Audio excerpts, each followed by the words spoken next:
So these entities were both helpful and, kind of malevolent as well. Some of the helpers were kind of angelic, while other of these entities were kind of malignant and threatening. And actually a handful of the volunteers experienced, some traumatic encounters with these entities.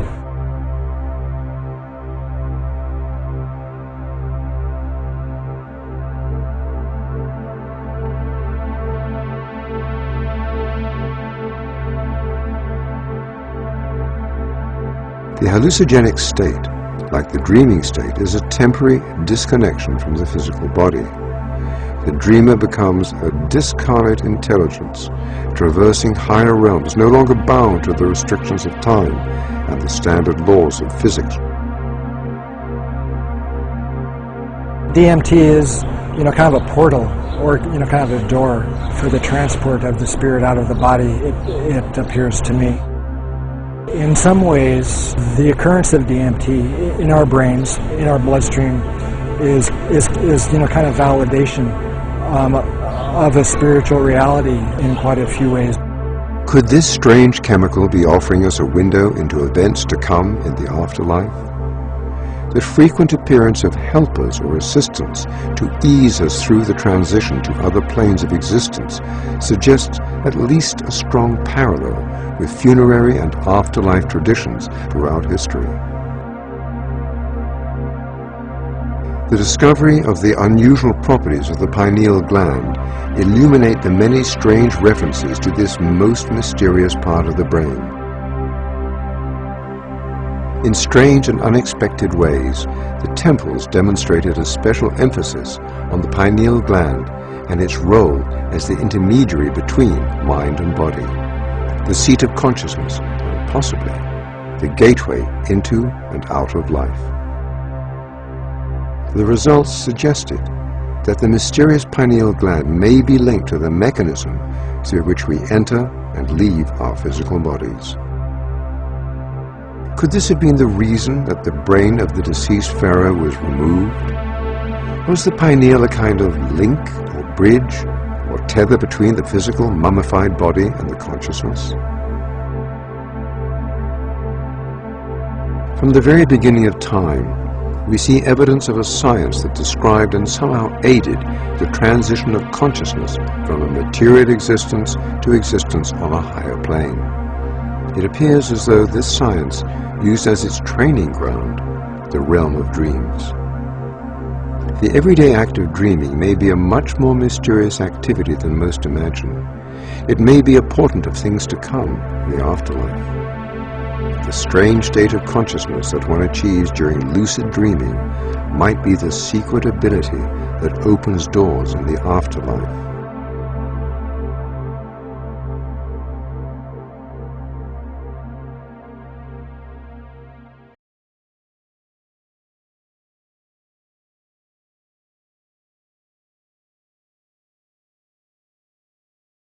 And in the interim, you made a comment at the end of your talk today about we need to take our consciousness back into our own hands. I do feel very, very strongly that we do. It's been co-opted by the media and by everything well, else. Yes. First of all, on the input side, Western civilization has taken control of the consciousness of billions of people through the medium of television, projecting the ethic of Western culture. The consumerist, materialist ethic is beamed at us 24 hours a day on our TV channels. And secondly, on the other side, Western culture has criminalized and demonized all experiences involving altered states of consciousness and any substances that put us into an altered state of consciousness. And this is clearly a war over consciousness that's going on. It's clear that our societies have an investment in preventing us from exploring where altered states of consciousness will lead us. Perhaps there's a deep fear that if we do explore those altered states of consciousness, we will not accept the power structures and the fairy tale illusion of material wealth that we're all brought up to pursue as though that's the only thing to existence. Suppose that the ancient Egyptians and other cultures like that were right. Suppose they were right, that it's really vital, absolutely vital for us and for our eternal destiny what we do in this life. and then consider the predicament of billions of highly intelligent people who are lulled into a state of sleep by this consciousness bomb of television which is constantly being beamed at them, and who are not allowed to explore the mysteries of their own consciousness using the techniques of shamans that shamans have developed for thousands of years, using the plant hallucinogens. We are simply not allowed to do that, and if we do that, then we are considered to be criminals, and we are stigmatized by our society, and we are put in prison. This is a reversion to the world of the Spanish Inquisition. If I, as an individual, am not sovereign over my own consciousness, if I cannot decide what to do with my consciousness, which is the heart of my being, then I am not free. And I need not talk about freedom or living in a free society or such issues as democracy if my society will not allow me to explore my own consciousness. And that is the problem that we live in today, that our societies hate the idea of exploring altered states of consciousness and use every power structure that they have to prevent that from happening. If in an altered state of consciousness my behavior is disruptive in the public arena, then that behavior should rightly be controlled by society. But a personal and private exploration of our own consciousness is our own business, in my view, and is not the business of the state.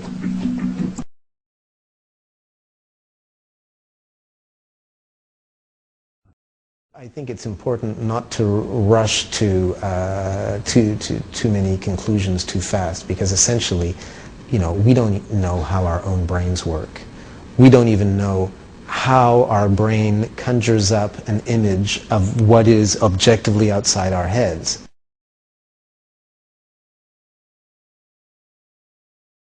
When the photons hit the retina, they don't go inside the brain.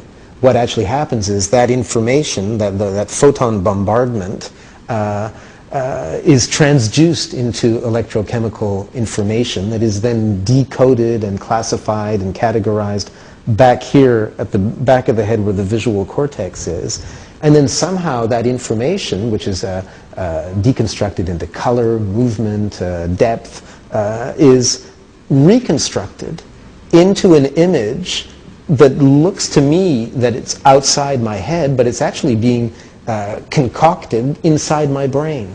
We don't know how our brain creates a 3D color image inside the brain that looks like it's outside. We don't know how we see objective reality. That's the mystery of consciousness. We don't know how the film that we see springs out of the 3 pounds of jelly inside our skull.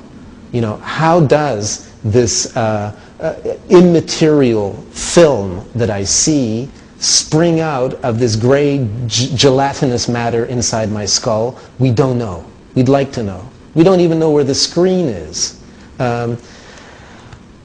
When we take ayahuasca, there's a screen, there's a film. Boy, is there a film. The colors are 10 times more intense. You see stuff you've never seen in ordinary reality. But meanwhile, there is no objective outside, there's no photons bombarding your retina. We have even less idea of what's going on inside our brains when we are hallucinating. Now, it is a suggestion of Fritz Albert Popp, who studies biophotons. Biophotons are coherent, ultra-weak light emissions that are generated, emitted, but also picked up by DNA molecules inside living cells. This is somewhat marginal science because the evidence is necessarily indirect. In other words, if you open up a cell